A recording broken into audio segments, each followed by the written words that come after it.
Markus 5 lees ons iets van die soort bewussyn waarmee Jesus geleef het. Hy was onder andere bewus van energie gewees.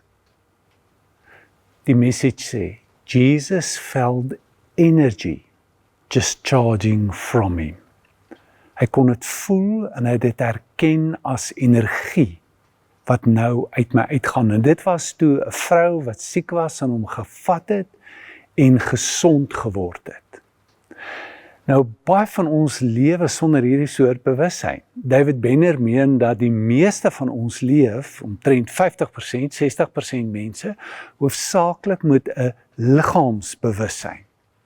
Ons voel moeg, ons is honger, ons is gespanne, ons kom dit agter. Ander ontwikkel 'n groter, verdere soort bewussyn, en dit het iets met hulle emosies en hulle denke te doen.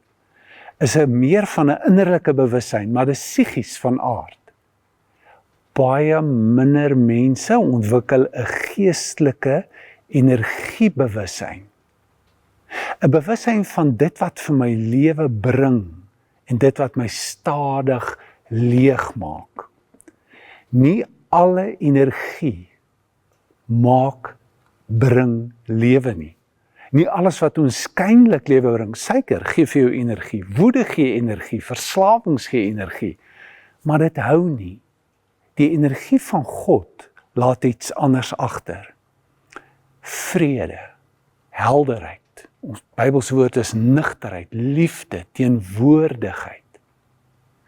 Daar is iets wat jy kan doen om hierdie soort bewussyn te bevorder en te ontwikkel, en dit het te doen met 'n baie ou manier van bid. Ignatius het dit gepopulariseer en eksamen genoem. Ons noem dit refleksiegebed. Dis om aan die einde van die dag te kom, die Here net te vra om jou geheue te verfris en na jou toe te bring wat nodig is. En dan jouself die vraag af te vra, waar het ek vandag energie ervaar? Wat het my lewe gegee? Daai ontmoeting, daai wees in die natuur, wat is dit? Wat het my energie gedreineer? Wat het energie gevat? Wat 'n soort ontmoetingsspasies vat energie uit my uit? En dan is die groot vraag, maar wat is die uitnodiging van God hierin vir my? Want Ignatius se groot idee was, volg die energie. Volg dit wat lewe gee. Maak seker dit is regtig lewe, onderskei. En bou jou lewe meer om dit. En raak meer ontslaaf van die goed wat negatief is, want dit is die wil van die Here vir jou lewe. So hier is die uitnodiging vandag, om net daardie gebed te bid, en dalk deur die dag net bewus te raak. 'n Kort oefening na 'n ontmoeting. Hoe laat dit my voel? Wat het met my gebeur in hierdie ontmoeting?